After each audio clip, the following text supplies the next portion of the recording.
బుద్ధవందనం తెలియజేస్తా ఉన్నా.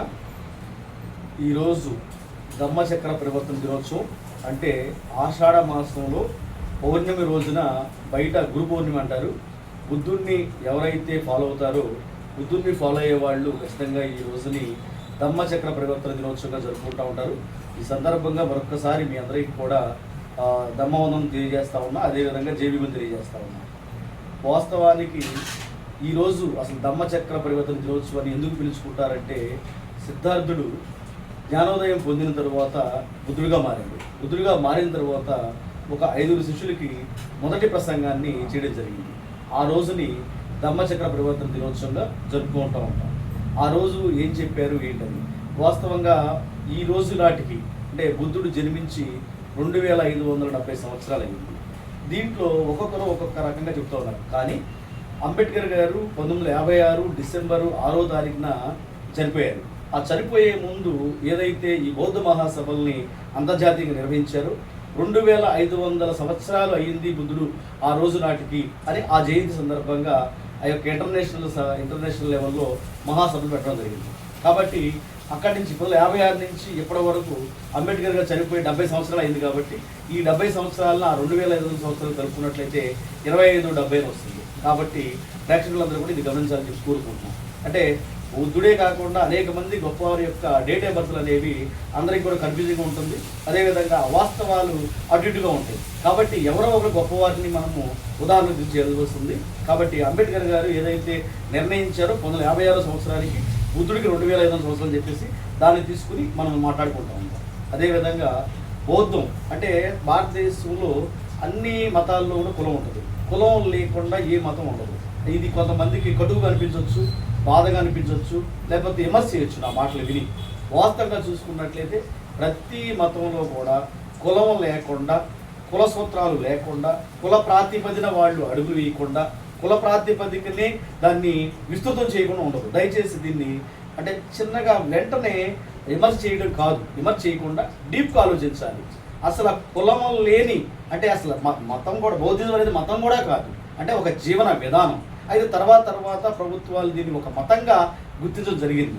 అంటే జీవన విధానం అంటే సౌఖ్యమైన జీవన విధానం అంటే ఎవరికి అపకారం చేయకుండా, ఎవరికి నష్టం కలిగించకుండా విలువలతో జీవించడం, జ్ఞానాన్ని పొందడం, మనలో ఉన్న అజ్ఞానాన్ని తొలగించుకోవడం, ఈ మొత్తాన్ని కలుపుకున్నట్లయితే అదే బుద్ధిజం. కాబట్టి బుద్ధుడికి ముందు బుద్ధుడికి తర్వాత అని చెప్పేసి భారతదేశాన్ని కాకుండా ప్రపంచాన్ని కూడా మనం విభజించి ఒక చరిత్రగా చెప్పొచ్చు. బుద్ధుడికి ముందు అసలు సామాజిక న్యాయం ఉందా లేదా, అదేవిధంగా బుద్ధుడు చెప్పింది ముఖ్యంగా ఏమిటంటే యుద్ధాలు వద్దు, ఘర్షణలు వద్దు, సంఘర్షణలు వద్దు, అందరం బతుకుదాము, ప్రాణ నష్టం కానీ ఆస్తి నష్టం కానీ ఇవేమి వద్దు అన్న దగ్గర నుంచి ఆయన ఈ సమాజం గురించి ఆలోచించడానికి మొదట పెట్టుబడింది. కాబట్టి ఇది అందరూ కూడా ఆశించేది. ఈ రోజున ప్రతి ఒక్కరు మాట్లాడుకునేది ఘర్షణలు వద్దు, గొడవలు వద్దు, అదేవిధంగా యుద్ధాలు వద్దని మాట్లాడుకుంటాం. కాబట్టి దీనికి ఆది మూలమైన బుద్ధుడిని మనం ఈ రోజున పాటించడానికి ఏ మతము అడ్డురాదు. ఇక్కడ మూఢ విశ్వాసాలు లేవు, మూఢ నమ్మకాలు లేవు, అజ్ఞానం లేదు, ఉన్నదే జ్ఞానం. కాబట్టి ప్రపంచం ఈ రోజు నాటికైనా కూడా బుద్ధుడిని ఒక దేవుడిగా భావించిన అవసరం లేదు, బుద్ధిజాన్ని ఒక మతంగా భావించిన అవసరం లేదు. అంటే వాస్తవంగా అంటే ప్రతి ఖచ్చితమైన ప్రశ్నకి ఖచ్చితమైన సమాధానాన్ని వెతుక్కుంటూ జ్ఞానం కోసం మాత్రం ముందుకు వెళ్తూ అజ్ఞానాన్ని వదిలేసి మనతో పాటు అంటే ప్రతి వ్యక్తి కూడా తన గురించి తను ఏం మాట్లాడుకుంటారు, ఏం ఆలోచిస్తారు, నేను గొప్పవాడిగా ఉండాలి, నేను మంచివాడిగా ఉండాలి, నాకు మంచి జరగాలి, నేను ధర్మంగా ఉండాలి, అందరూ నాకు ధర్మాన్ని ఇవ్వాలి, న్యాయాన్ని ఇవ్వాలని కోరుకుంటూ ఉంటారు.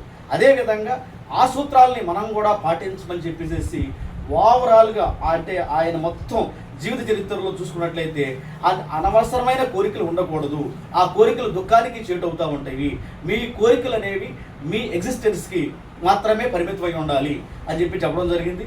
ఏదైనా ఈ సందర్భంగా ఏలూరులో పెద్దలు బిఎస్ఐ రాష్ట్ర అధ్యక్షులు గారైన బేతల సుదర్శన్ మాస్టర్ గారు ఏర్పాటు చేసిన ఈ మహోన్నతమైన సభలో పెద్దలు సుబ్బారావు గారు, అదేవిధంగా వెంకన్న గారు, పి వెంకటేశ్వరరావు గారు తదితరులు అందరూ కూడా ఈ సమావేశానికి విచ్చేశారు. వీళ్ళందరూ విచ్చేసి ఈ రోజున ఈ యొక్క ధమ్మచక్ర పరివర్తన దినోత్సవాన్ని జరుపుకోవడం అనేది ఈ యొక్క మహోన్నతమైన సమావేశానికి నన్ను కూడా ఆహ్వానించినందుకు మీ అందరికీ కూడా ధన్యవాదాలు తెలియజేసుకుంటూ ఈ బౌద్ధిజాన్ని అందరూ కూడా పాటించాలని, అందరూ న్యాయం ధర్మంగా ఉంటే మన ప్రాంతాలే కాకుండా దేశమే కాకుండా ప్రపంచం మొత్తం బాగుందని కోరుకుంటూ ఈ ముహూర్త కార్యక్రమంలో నన్ను ఇన్వాల్వ్ చేసినందుకు మీ అందరికీ హృదయపూర్వకమైన ధన్యవాదాలు తెలియజేసుకున్నాను. Thank you very much.